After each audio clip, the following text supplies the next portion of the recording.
நேற்று பார்த்தீங்கன்னா சென்னையில் முதல்வர் திரு மு.க. ஸ்டாலின் அவர்கள் பார்த்தீங்கன்னா அனைத்து மாவட்ட செயலாளர்கள் ஒரு கூட்டம் நடத்தினாரு. அந்த கூட்டத்தில் பார்த்தீங்கன்னா மாவட்ட செயலாளர்களுக்கு கடும் எச்சரிக்கை அப்படின்னு சொன்னாரு. தமிழ்நாட்டிலேயே எங்கேயும் இல்லாத வகையில கரூர்ல அது ஒரு தீவுன்னு சொல்லி கிண்டல் பண்றாங்க. மார்ச் 16ஆம் தேதி 4 மாவட்ட எஸ்பிக்கு முதல் கட்டமா மாத்திருக்காங்க. திரு விஜய் அவர்கள் டிவிகே தலைவர் நேற்று அவங்க கட்சி நிர்வாகிகளுடன் முக்கிய ஆலோசனை நடைபெற்றது. எங்க அப்படின்னா கேளாம்பட்டியில வாய்ஸ் ஆஃப் காமன் திரு ஆதவ் அர்ஜுனா அவர்களோட ஆபீஸ்ல தான் நடந்தது. சிபிஐ விசாரணைக்கு உத்தரவிட வேண்டும். ஏன்னா போலீசார் இதுல முறையா விசாரணை செய்யவில்லை, காலம் தாழ்த்துகிறார்கள். அதிமுக மற்றும் அதன் கூட்டணி கட்சி தலைவர்கள்லாம் பார்த்தீங்கன்னா ஒவ்வொரு மாவட்டத்தின் தலைநகர்லையும் பார்த்தீங்கன்னா இந்த ஆர்ப்பாட்டம் பண்றாங்க.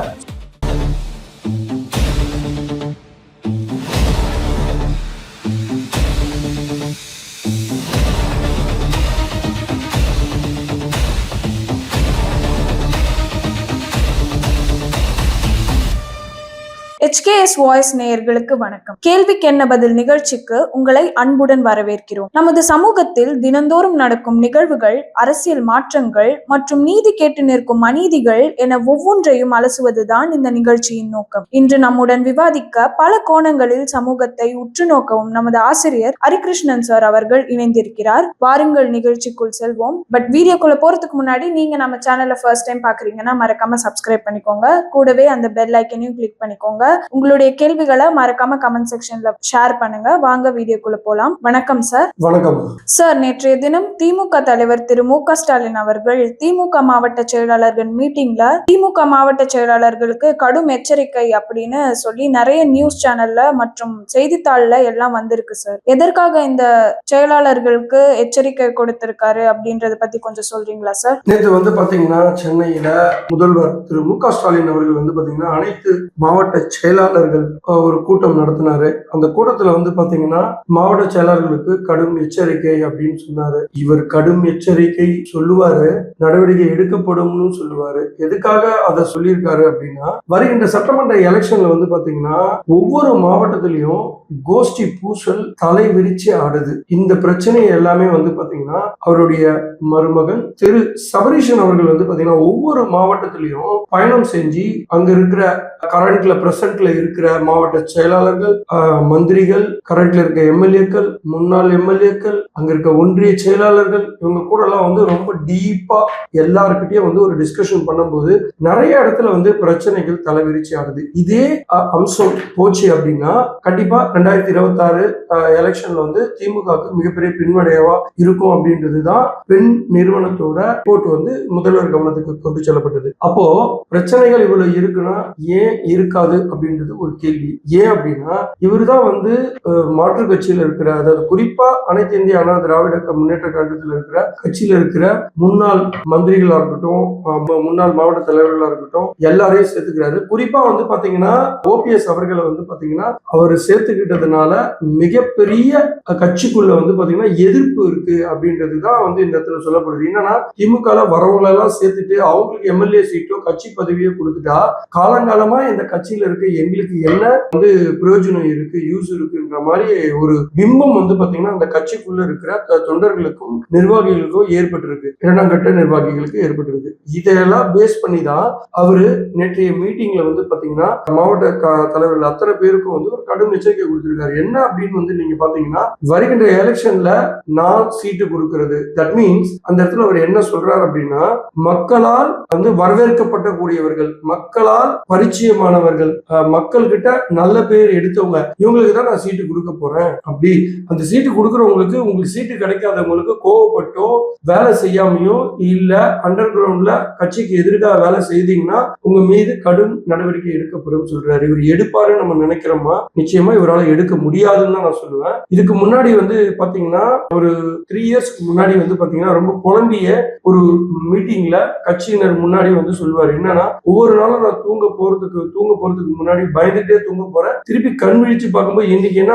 மந்திரிகள் எல்லாம் என்ன பிரச்சனை பண்ணியிருக்காங்க அப்படின்னு சொல்லி வருத்தப்படுவேன், பயத்தோட தான் எழுந்துப்பேன் அப்படின்னு சொல்லி அவர் ஒரு பேட்டியிலேயே சொல்லியிருக்காரு. அப்போ எத்தனை மந்திரிகள் மேல இவர் நடவடிக்கை எடுத்திருக்காரு அப்படின்னு கேட்டா நிச்சயமா எடுக்கப்பட்டதா வரலாறும் இல்ல, அந்த மாதிரி ஒரு விஷயம் நடந்ததாவும் இல்ல. இவரால எடுக்க முடியாது. ஏன் என்றால் இவர் ரொம்ப பயந்த சுபாவம் உள்ளவர் தான் நம்ம இந்த இடத்துல அவர்கிட்ட குறிப்பிடணும். ஏன் அப்படின்னா இவர் எடுத்திருந்தாருன்னா இன்னைக்கு மக்கள் கிட்ட இவ்வளவு கெட்ட பேரு திமுகவுக்கு ஏற்பட்டு இருக்காதுன்னு தான் நான் நினைக்கிறேன். சரி, அப்போ சில மந்திரிகள் மேல வந்து மந்திரி சபையில இருந்து அவங்க நீக்கி இருக்காரு, அது எப்படின்னு நம்மளே கேட்டுக்கிட்டோம்னா அது நீதிமன்றம் தலையிட்டு நீதிமன்றம் கடுமையான கண்டனம் தெரிவிச்சு நீதிமன்ற உத்தரவின் பேர்ல தான் வந்து பாத்தீங்கன்னா குறிப்பா செந்தில் பாலாஜியா இருக்கட்டும், பொன்முடி, இந்த மாதிரி ஆளுங்க மேலலாம் இவர் வந்து நடவடிக்கை எடுத்தாரு. பொறுத்து இவர் வந்து சுயமா யார் மேல நடவடிக்கை எடுத்திருக்காரு அப்படின்னு சொன்னீங்கன்னா ஒருத்தர் மேலேயும் இல்லை. அதனால இது சும்மா பப்ளிக்கு ஒரு ஐவாஷ்காக தான் கடும் நடவடிக்கை அப்படின்ற மாதிரி சொல்றதா எடுத்துக்கலாம். அப்படி இல்லைன்னா இப்படி பேசும்போது கீழ்மட்டத்தில் இருக்க தொண்டர்களுக்கு எல்லாம் ஒரு உற்சாகத்தை ஏற்படுத்தலாம். இப்படி எல்லாம் நடவடிக்கை எடுக்கும் முதல்வர் சொல்லிட்டாரு அப்படின்னு தொண்டர்களை உற்சாகப்படுத்துறதுக்காக இந்த வார்த்தைகளை அவர் உபயோகப்படுத்தியிருக்கலாம் என்றுதான் இந்த சொல்ல முடியும். அவர் யாரு மேலேயும் நடவடிக்கை எடுக்க மாட்டார். சார், நேற்றைய தினம் அதிமுகவின் இன்பதுரை எம்பி மற்றும் ஜெயக்குமார் முன்னாள் அமைச்சர் ஆகியோர்கள் சேர்ந்து மீடியா முன்னாடி ஒரு பேட்டி கொடுத்தாங்க. கரூர்ல பட்டிகள் அமைத்து இப்பவே செந்தில் பாலாஜி அவர்கள் தேர்தல் வரன்முறைகளை மீறி இருக்காரு அப்படின்ற மாதிரியான தேர்தல் அலுவலர்கள் கிட்ட புகாரா கொடுத்திருக்காங்க. அது எதுக்காக சார் அந்த புகார் கொடுத்தாங்க, அதை பத்தி கொஞ்சம் சொல்றீங்களா? அதாவது நேற்றைய தினம் வந்து பாத்தீங்கன்னா எலெக்ஷன் ஆபீசர்ஸ் கிட்ட வந்து பாத்தீங்கன்னா வழக்கறிஞர் மற்றும் அதிமுகவின் மாநிலங்களவை உறுப்பினர் திரு இன்பதுரை அவர்கள் மற்றும் ஜெயக்குமார் ஏடிஎம்கேயோட ஸ்போக்ஸ் பர்சன் முன்னாள் அமைச்சர் இவங்க 2 பேரும் சேர்ந்து வந்து பாத்தீங்கன்னா ஒரு தேர்தல் கமிஷன்ல வந்து ஒரு புகார் கொடுக்கறாங்க. என்ன அப்படின்னா தமிழ்நாட்டிலேயே எங்கேயும் இல்லாத வகையில கரூர்ல அது ஒரு தீவுன்னு சொல்லி கிண்டல் பண்றாங்க. அந்த இடத்துல வந்து பாத்தீங்கன்னா இவரே ஒரு தனிக்காட்டு ராஜா அதே போல செயல்படுறாரு அப்படின்ற அடிப்படையில என்ன சொல்லியிருக்காங்க அப்படின்னா பட்டிகள் எதுக்கு கிராமத்துல அமைப்பாங்க அப்படின்னா மாடுகளையும் ஆடுகளையும் வெயில் மழையில இருந்து பாதுகாக்கிறது ஒரு ஷெல்டர் அமைச்சு கொடுப்பாங்க இல்லையா. அதே போல இவரு கடந்த இடைத்தேர்தல்ல ஈரோடு கிழக்குல வந்து இடைத்தேர்தல் வந்தது. அப்போ ஐயா திரு EVKS இளங்கோவன் ஐயா மறைவுக்கு பிறகு நடந்த இடைத்தேர்தல்ல என்ன பண்றாரு அப்படின்னா அவரை தேர்தல் பொறுப்பாளரா திமுக வந்து நியமிக்குது. அப்போ அந்த இடத்துல வந்து பட்டிகள் எல்லாம் அமைச்சிட்டு மக்கள் அங்க இருக்கிற மக்களை ஆடு மாடுகள் போல அந்த பட்டிகள்ல போட்டு வச்சுட்டு காலையில 7 மணிக்கு வந்துடணும், திருப்பி மாலை 8ல இருந்து 9 மணிக்கு அனுப்புவாங்க. இதுக்கு இடைப்பட்ட நேரத்துல அவர்களுக்கு உணவு, தண்ணி, பணம், அந்த உணவுல வந்து பிரியாணி, ஈவினிங் டீ, ஸ்நாக்ஸ், இது மாதிரி எல்லாத்தையும் கொடுத்தது போக அவர்களுக்கு ஆல்கஹால் கொடுக்குறாங்க. சரிங்களா, அதையும் கொடுத்துட்டு கையில பணமும் கொடுக்குறாங்க. இது வந்து தேர்தல் நடத்தை விதிமுறைகளுக்கு முரணாக செயல்படக்கூடிய ஒரு விஷயமா சொல்லப்படுது.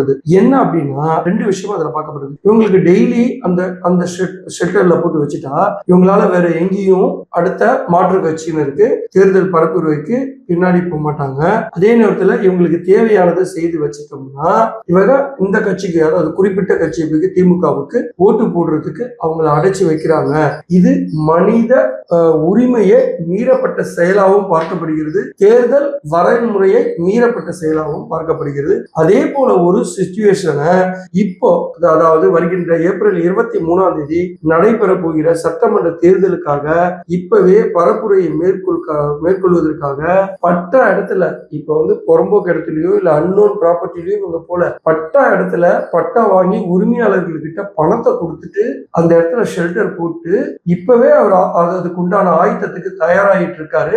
இதை கடுமையா கண்டிக்கணும், இதுக்கு துணை போற அதிகாரிகள் மீது நடவடிக்கை எடுக்கணும்னு சொல்றாரு. இதுல ஒரே ஒரு விஷயத்த நான் என்ன சொல்றேன்னா, அடுத்தவங்க இடத்துல பட்டா போடுறதுல அதிகாரிங்க, தேர்தல் அதிகாரிங்க கேட்க முடியாது. ஏன்னா அது அவங்க இடம். அப்ப அதுக்கு என்ன காரணம் காரணங்கள் சொல்லுவாங்க அப்படின்னா, ஒரு விழா நடத்துறேன், இல்ல கல்யாண ஃபங்க்ஷன் நடத்துறேன், இல்ல ஒரு திருமண விழா நடத்த போறேன், ஏதோ ஒரு ஊர்ல வந்து கோயில் திருவிழா இல்ல எங்க மதத்தின் சார்பாக ஒரு திருவிழாவோ ஏதோ நடத்த போறோம்னு சொல்லி காரணத்தை சொல்லுவாங்க. ஆனா இதை எப்படி தடுக்க போறாங்க தேர்தல் அதிகாரிகள் $1,000,000 கொஸ்டின். ஏன் அப்படி கேட்டீங்கன்னா, அவங்க இடத்துல அவங்க போடுறாங்க, அதை நம்ம தடுக்க முடியாது. ஆனால் இதை குறிப்பிட்டு இவங்க 2 பேரும் வந்து கம்ப்ளைண்ட் கொடுத்திருக்காங்க. இதுக்கு என்ன நடவடிக்கை தேர்தல் அதிகாரிகள் எடுக்க போறாங்கன்னு தெரியல. இப்பவே தேர்தல் ஜுரம் ஆரம்பித்து விட்டது. அனைத்து கட்சிகளும் மாறி மாறி புகார் கொடுக்க போக போறாங்க.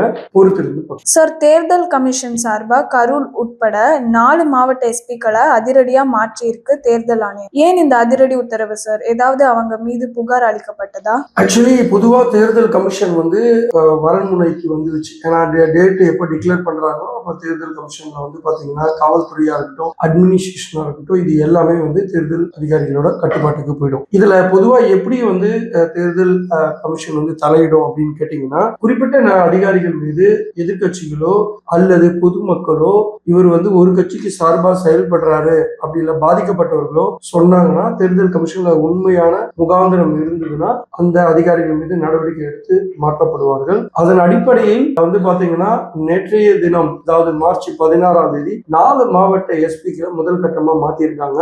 அது வந்து பாத்தீங்கன்னா கரூர், நாகப்பட்டினம், ஈரோடு, விருதுநகர், இந்த 4 மாவட்ட எஸ்பிக்கள். அதுல இவங்க வந்து 3 வருஷம் தொடர்ந்து ஒரு இடத்திலேயே பணியாற்றி இருந்தாலும் இந்த வகையில வந்து மாற்றப்படுவார்கள்.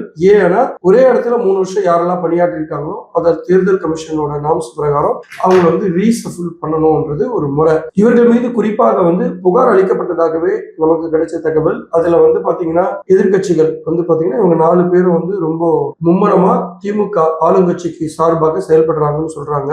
அந்த 4 பேர் யார் யாருன்னா சுந்தர வடிவேலு, சுஜாதா, செல்வகுமார் அண்ட் மனோகர், இவங்க 3 பேரையும் வந்து மாற்றப்பட்டாங்க. புதுசா வந்து பாத்தீங்கன்னா எலெக்ஷன் கமிஷனோட சார்பா போட்டவங்க வந்து பாத்தீங்கன்னா ஹரிகிரண் பிரசாந்த், கிரண் சுருதி, சுஜித் குமார், ஸ்ரீநாதா, இவங்க 4 பேரை புதுசா அப்பாயின்ட் பண்ணியிருக்காங்க. அதுவும் இவங்க இன்னைக்கு 11 மணிக்குள்ள, அதாவது மார்ச் 17ஆம் தேதி 11 மணிக்குள்ள அந்தந்த டிஸ்ட்ரிக்ட் எஸ்பி ஆபீஸ்ல போயிட்டு இவங்க சார்ஜ் எடுத்துக்கணும் அப்படின்னு சொல்லி தேர்தல் கமிஷன் வந்து உத்தரவு போட்டிருக்கு. மாற்றப்பட்ட அந்த 4 பேருமே வந்து பாத்தீங்கன்னா எலெக்ஷன் முடிகிற வரைக்கும் எலெக்ஷனோட எந்த பணியிலும் அமர்த்தக்கூடாது அப்படின்றதுக்கு டிஜிபிக்கும் ஒரு இன்ஸ்ட்ரக்ஷன் வந்து கொடுக்கப்பட்டதா சொல்லப்படுகிறது. சரி, இது பிறகு இன்னும் பல மாற்றங்கள் நடக்கலாம்னு அறியப்படுகிறது. பார்க்கலாம் one by one. Sir, CBI விசாரணைக்கு திரு விஜய் அவர்கள் போயிட்டு வந்ததுக்கு அப்புறம் அவருடைய கட்சி நிர்வாகிகளுடன் தீவிர ஆலோசனையில ஈடுபட்டதா சொல்லப்படுது. ஏதாவது கூட்டணி சம்பந்தமா இந்த கூட்டம் நடந்ததா இல்ல வேற ஏதாவது விஷயம் இருக்கா சார்? உங்களுக்கு தெரிஞ்ச தகவலை கொஞ்சம் ஷேர் பண்றீங்களா? ஆக்சுவலி நேற்றைய தினம் திரு விஜய் அவர்கள் டிவிகே தலைவர் நேற்று அவங்க கட்சி நிர்வாகிகளுடன் முக்கிய ஆலோசனை நடைபெற்றது. எங்க அப்படின்னா ஏனாம்பட்டியில வாய்ஸ் ஆஃப் காமன் திரு ஆதவ் அர்ஜுனா அவர்களோட ஆபீஸ்ல தான் நடந்தது. இங்கதான் வந்து பாத்தீங்கன்னா டிவிகேவோட வார் ரூம்னு கூட சொல்லலாம். ஸோ யூஸ்வலா பனையூர்ல தான் வந்து இந்த மாதிரி மீட்டிங், அப்படி இல்லைன்னா டிவிகே கட்சி தலைவரோட அலுவலகம் சொல்லப்படுற பட்டினப்பாக்கத்துல நடக்கும். பட் என்னமோ தெரியல, நேற்றைய தினம் வந்து பாத்தீங்கன்னா அவரோட வாய்ஸ் ஆஃப் காமன் ஆபீஸ்ல நடந்தது. அது இப்ப டிவிகே கட்சியின் வார் ரூமாகவும் செயல்படுது. டிவிகே கூட எலெக்ஷனோட ஸ்ட்ராட்டஜிஸ் செயல்படுற அலுவலகமாகவும் அந்த அலுவலகம் பேசப்படுது. ஸோ அங்க வந்து விஜய் அவர்கள் அவங்க கட்சி நிர்வாகிகளோட முக்கியமான தலைவரோட பேசினாரு. குறிப்பா சி.டி. நிர்மல்குமார், என் ஆனந்த், ஆதவ் அர்ஜுனா, செங்கோட்டையன், அருள்ராஜ், இவங்கெல்லாம் வந்து அந்த கூட்டத்துல கலந்துக்கிட்டாங்க. ஸோ என்ன அங்க டிஸ்கஸ் பண்ணப்பட்டது அப்படின்னு சொல்றாங்க அப்படின்னா, புதுச்சேரி எலெக்ஷன் வந்து நடக்க போகுது இல்லைங்களா, ஏப்ரல் 9ஆம் தேதி. அதுல வந்து பாத்தீங்கன்னா 30 சட்டமன்ற தொகுதி இருக்கு. அந்த 30 தொகுதிக்கு வந்து என் ஆனந்த் ஆல்ரெடி வந்து 1-to-1 இன்டர்வியூ வச்சு ஒரு லிஸ்ட் 30 பேரோட லிஸ்ட செலக்ட் பண்ணியிருந்தாரு. அந்த லிஸ்ட் வந்து பாத்தீங்கன்னா விஜய் அவர்களுக்கு கொடுக்கப்பட்டதாக சொல்லப்படுகிறது. அந்த லிஸ்ட்ல உள்ளவங்க கிட்ட பேசுறதும் அதுல சில மாற்றங்கள் இருந்ததாகவும் சொல்றாங்க. சோ இது சம்பந்தமா டிஸ்கஸ் பண்ணியிருக்காரு. அதே நேரத்துல கட்சி அந்த எம்எல்ஏஸ் கிட்ட அவரு வேட்பாளர்கள் கிட்ட என்ன சொல்லியிருக்காரு அறிவுரைனா, யாருக்கும் எங்கேயும் விலை போயிடாதீங்க, கட்சிக்கு விசுவாசமா இருங்க, உண்மையா இருங்க, நிச்சயமா இந்த தடவை நம்ம ஜெயிக்கலாம், ஆனா தனித்து தான் நிக்க போறோம், யாரோட கூட்டணி இல்ல அப்படின்றது சொல்லியிருக்காரு. இதுல வந்து பாத்தீங்கன்னா புதுச்சேரியிலும் தனித்து நிக்கப்படுறதாகவும் தமிழ்நாட்டிலும் தனிச்சு தான் நிக்க போறோம், நம்ம யாரோட கூட்டணியும் இல்ல, நம்ம பலத்திலேயே நம்ம வெற்றி பெறலாம்ன்றது அவங்களுக்கு வாழ்த்துக்களும் சொல்லப்பட்டதா இருப்பதாக சொல்லப்படுகிறது. சார், நேற்றைய தினம் விளாத்திக்குளம் +2 மாணவி கொலை வழக்க மதுரை ஹைகோர்ட் தீவிரமா கண்காணிக்கும்னு போலீசாருக்கு நீதிபதிகள் கடும் எச்சரிக்கை விடுத்ததா சொல்லப்படுது. இதுல என்ன நடந்தது சார்? நேற்றைய தினம் ஏதாவது உத்தரவு பிறப்பிக்கப்பட்டதா? ஆக்சுவலி வந்து பாத்தீங்கன்னா ரொம்ப வருத்தப்படக்கூடிய ஒரு விஷயம். இது யாருக்கும் நடக்கவும் கூடாது. ஸோ விளாத்திக்குளத்துல வந்து பாத்தீங்கன்னா வேடநத்தூர் அப்படின்ற கிராமத்துல சேர்ந்த ஒரு +2 படிக்கிற மாணவி வந்து பாத்தீங்கன்னா இயற்கை உபாதைக்காக வெளியில அவங்க வீட்டுக்கு பின்னாடி இருக்கிற இடத்துக்கு போறாங்க. பட் அவங்க திருப்பி வரல அப்படின்றதுதான் அவங்க பெற்றோர்களோட குற்றச்சாட்டா இருந்தது. ஸோ இது வந்து பாத்தீங்கன்னா பின்னாடி பெற்றோருக்கு தெரிய வருது, அந்த குழந்தைய வன்கொடுமை செய்து கழுத்தை இறுக்கி கொல்லப்பட்டதாக தகவல் வந்து வருது. ஸோ இது சம்பந்தமா தான் அதிமுகவோட வழக்கறிஞர் மாரீஸ்வரி என்றவங்க வந்து பாத்தீங்கன்னா மதுரை ஹைகோர்ட்ல ஒரு வழக்கு தாக்கல் செய்யறாங்க. என்ன அப்படின்னா சிபிஐ விசாரணைக்கு உத்தரவிட வேணும், ஏன்னா போலீசார் இதுல முறையா விசாரணை செய்யவில்லை, காலம் தாழ்த்துகிறார்கள் அப்படின்னு சொல்லி ஒரு குற்றச்சாட்டு சுமத்துறாங்க. இது சம்பந்தமா வந்து பாத்தீங்கன்னா மதுரை ஹைகோர்ட் நீதி அரசர்கள் திரு சதீஷ்குமார் மற்றும் ஜோதிராமன் ஆகிய இருவருமே இந்த வழக்கை எடுத்து விசாரிக்கிறாங்க. அப்போ பெற்றோர்கள் சார்பா என்ன சொல்றாங்க அப்படின்னா, அவங்க அட்வொகேட் சொல்றாங்க, பெற்றோர்கள் சார்பா ஆஜரான அட்வொகேட் சொல்றது என்னன்னா, பெற்றோர்கள் குற்றச்சாட்டு சொல்றது, காவல்துறையில நாங்க ஒரு புகார் அளிக்க போகும்போது எங்களை ரொம்ப துஷ்பிரயோகம் செய்தாங்க, காலதாமதம் செய்தாங்க, சுமார் 14 மணி நேரம் இந்த வழக்கை விசாரிக்காமல் எங்களை அலைக்கழிக்கப்பட்டார்களும், இறந்த என் பெண்ணை தவறாகவும் பேசி திட்டினார்கள் என்றும் அவங்க வந்து அந்த அட்வொகேட் வந்து ரொம்ப பரிதாபத்துக்குரிய முறையில இருக்கு. ஏன் அப்படின்னா காவல்துறையோட செயல்பாடுகள் பாருங்க எப்படி இருக்கு.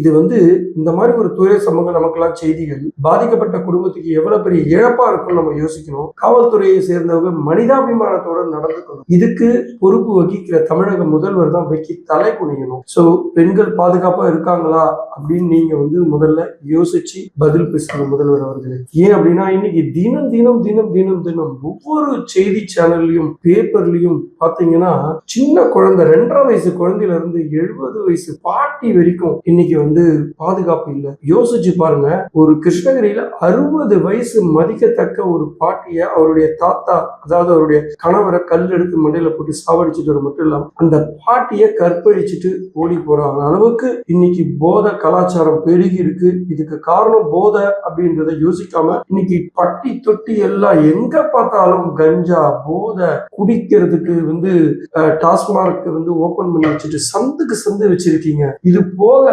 அதோட மூடிட்டு இவங்க கிளம்பி போயிட்டாலும் பிளாக்ல அந்த தொகுதியில இருக்கிற திமுக கட்சிக்காரங்க வந்து பிளாக்ல விடிய விடிய கிடைக்குது. 24 ஹவர்ஸ் வந்து சாராயம் கிடைக்கும் போது எப்படி குற்றங்கள் நடக்காம இருக்கும்? நீங்க செய்யற அநியாயங்கள் இவ்வளவு இருக்கு. இன்னைக்கு தேவையில்லாம நல்லா படிக்கக்கூடிய ஒரு குழந்தை இன்னைக்கு வந்து பாத்தீங்கன்னா காம வெறி பிடித்த கயவர்களால் இன்னைக்கு வந்து கொலை செய்யப்பட்டு இறந்து கிடக்குது. சரி, சப்ஜெக்டுக்கு வருவோம். நேற்று நீதி அரசர்கள் வந்து இது சம்பந்தமா கடுமையான உத்தரவு பிறப்பிச்சிருக்காங்க. என்னன்னா சிபிஐ விசாரணை தேவையில்லைன்ற அடிப்படையில அவங்களே ஒரு அதிகாரிய டிஎஸ்பி திரு சுந்தரபாண்டியன் அவர்கள் வந்து நியமிச்சு நீதிமன்றத்தோட மேற்பார்வையில தான் இந்த வழக்கு நடைபெறும் என்று ஒரு உத்தரவாதம் கொடுத்திருக்காங்க. அதே நேரத்துல வந்து இந்த காவல்துறையில இந்த வழக்கை விசாரிச்சுட்டு இருந்தவங்க இனிமேல் விசாரிக்க கூடாதுன்னு சொல்லிட்டு அவங்களே ஒரு அதிகாரி நியமிச்சிருக்காங்க. அதே போல காவல்துறை சார்பா என்ன சொல்றாங்க, அட்வொகேட் ஜெனரல் என்ன சொல்லியிருக்காரு அப்படின்னா, நாங்க ஒரு 5 பேரை சந்தேகத்தின் அடிப்படையில் பிடிச்சு அவங்க ரத்த மாதிரிய டிஎன்ஏ டெஸ்ட்டுக்கு அனுப்பியிருக்கோம் அப்படின்னு சொல்றாங்க. சோ இந்த டெஸ்ட் வந்த பிறகுதான் இதோட முடிவு வரும்ன்றாங்க. அதுக்காக நீதிபதிகள் என்ன சொல்றாங்க அப்படின்னா, இது எல்லாமே கேமரால ஷூட் பண்ணுங்க, ஷூட் பண்ணிட்டு மீண்டும் விரிவா எனக்கு அறிக்கை தாக்கல் செய்வோம், இது நீதிமன்றம் இந்த விசாரணையை கண்காணிக்கும் அப்படின்னு சொல்லிட்டு பெற்றோர்களுக்கு அறிவுரை சொல்றாங்க. நீங்க இவங்க விசாரணைக்கு ஒத்துழைங்க, எங்களோட மேற்பார்வையில அதிகாரிகள் இருக்கிறதுனால நீங்க கவலைப்பட வேணாம், உங்களுக்கு ஏதாவது பிரச்சனைகள் இருந்தா நீங்க நேரடியா இந்த நீதிமன்றத்தை அணுகலாம் அப்படின்னு சொல்லியிருக்காங்க. சோ பொறுத்திருந்து பார்க்கலாம் இந்த வழக்கு எப்படி போகுது. இந்த வழக்கு குற்றவாளிகளை இதுவரைக்கும் குற்றவாளிகளை வந்து அரசு செய்யல. அதே போல இந்த ஆய்வாளர், அதாவது கம்ப்ளைண்ட் எடுக்காம திட்டின ஆய்வாளர் மீது சஸ்பெண்ட் செய்யப்பட்டதாக அட்வொகேட் ஜெனரல் சார்பாக சொல்லப்பட்டது. இந்த சஸ்பெண்ட் மட்டும் போதாது, அவர்கள் மீது துறை ரீதியான நடவடிக்கை எடுக்க வேண்டும் என்றும் ஒரு உத்தரவும் பிறப்பிச்சிருக்காங்க. சோ நீதிபதிகள் வந்து கடுமையான எச்சரிக்கையோட இந்த வழக்கை மீண்டும் ஒத்தி வச்சிருக்காங்க ஏப்ரல் 2ஆம் தேதி. சோ பார்க்கலாம் பொறுத்திருந்து இந்த வழக்கில் என்ன விதமான முன்னேற்றங்கள் ஏற்படுகிறது. சார், அதிமுக தலைமையில என்டிஏ கூட்டணி கட்சிகள் இணைஞ்சு திமுக அரசுக்கு எதிரா இன்னைக்கு மிகப்பெரிய ஆர்ப்பாட்டம் அந்தந்த மாவட்ட தலைநகரங்கள்ல நடந்துட்டு இருக்கு. இது எந்த காரணத்துக்காக நடைபெறுது சார்? அதை பத்தி கொஞ்சம் சொல்றீங்களா? இன்னைக்கு வந்து பாத்தீங்கன்னா மார்ச் 17ஆம் தேதி ஏற்கனவே அறிவிக்கப்பட்டது. எடப்பாடி பழனிசாமி அவர்களால் அறிவிக்கப்பட்டது. அதிமுக மற்றும் அதன் கூட்டணி கட்சி தலைவர்கள்லாம் வந்து பாத்தீங்கன்னா ஒவ்வொரு மாவட்டத்தின் தலைநகர்லயும் வந்து பாத்தீங்கன்னா இந்த ஆர்ப்பாட்டம் வந்து பண்றாங்க. சோ இதுல வந்து கூட்டணி கட்சிகள் எல்லாமே கலந்துக்கிறாங்க. முதல் முறையா ஒரு கூட்டணி கட்சி தலைவர்கள் எல்லாம் ஆளும் திமுக அரசாங்கத்துக்கு எதிராக நடைபெறுகின்ற ஒரு ஆர்ப்பாட்டம். எதற்காக இந்த ஆர்ப்பாட்டங்கள் பண்றாங்க அப்படின்னா, கஞ்சா புழக்கம் தமிழ்நாட்டுல அதிகமா தலைவரித்து ஆடுகிறது. விலைவாசி உயர்வு, சட்டம் ஒழுங்கு நிலைப்பாடு மிக கேவலமாக இருக்கு. போதைப் பொருள் வந்து அதிகமா இருக்கிறதுனால இது போதைப் பொருள் தலைநகர் தமிழ்நாடா அப்படின்ற டாபிக்லயும் பண்றாங்க. விலைவாசி வந்து மிக கடுமையா உயர்ந்து அப்படி இருக்குன்றதையும் சொல்றாங்க.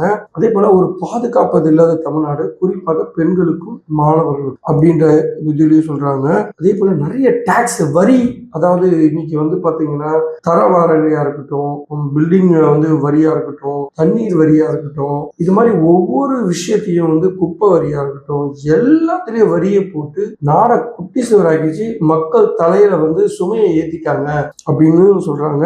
இது போக ஃபைனல் டச் ஆகுனா இந்த அரசாங்கம் ஒரு விளம்பர மாடல் அரசாங்கம். அதாவது உருப்படியா எந்த விஷயத்தையும் செய்யாம சின்ன சின்ன விஷயத்த விளம்பரப்படுத்துறது, இவருக்கு வந்து ஸ்கிரிப்ட் எழுதி கொடுத்து நடிக்க வைக்கிறது. அதாவது முதல்வர் அவர்களை நடிக்க வைக்கிறாங்க.